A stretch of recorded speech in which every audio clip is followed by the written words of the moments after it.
गांव की कोई महिला अगर हवेली में काम के सिलसिले में आती तो वो मुस्कुराकर बात करते, थोड़ा ज्यादा देर तक बातचीत खींचते।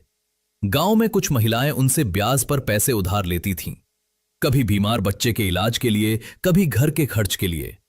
ठाकुर साहब पहले तो सख्ती से हिसाब रखते थे, लेकिन अब वो थोड़ा नरम पड़ जाते थे।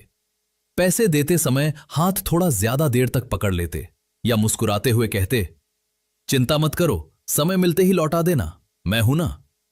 महिलाएं समझती थीं कि ठाकुर साहब का दिल अब अकेला है, इसलिए वो दया दिखा रहे हैं। लेकिन सच कुछ और था। ठाकुर हरि सिंह अपने अकेलेपन को मिटाने की कोशिश कर रहे थे, किसी भी तरह। इसी बीच रवि की शादी हो गई। बहू का नाम था पूजा। पूजा शहर में पढ़ी लिखी लड़की थी, सुंदर और संस्कारी। शादी के बाद वो हवेली में आ गई और घर को संभालने लगी। पूजा बहुत मेहनती थी, सुबह उठकर रसोई संभालती, शाम को पूजा पाठ करती। ठाकुर हरि सिंह बहू को देखकर मन ही मन खुश होते। पूजा उनके लिए चाय बनाकर लाती तो वो प्यार से कहते, बहू तुम तो घर की रौनक हो।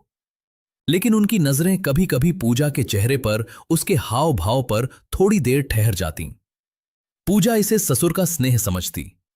अभी तक कुछ गलत नहीं हुआ था, बस एक हल्की सी बेचैनी थी ठाकुर के मन में, जो वो खुद से भी छिपाते थे।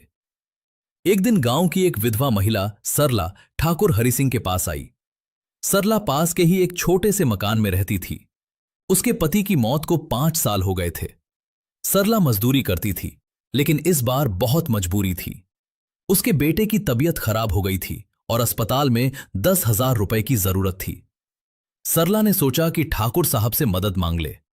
वो हवेली में आई, घबराते हुए बोली, ठाकुर साहब बहुत मजबूरी है, 10,000 रुपए उधार चाहिए, मैं जल्दी लौटा दूंगी, ब्याज समेत। ठाकुर हरि सिंह ने उसे ऊपर से नीचे तक देखा। सरला की उम्र करीब 35 की थी, लेकिन मजदूरी की वजह से थोड़ी थकी हुई लगती थी। फिर भी उसके चेहरे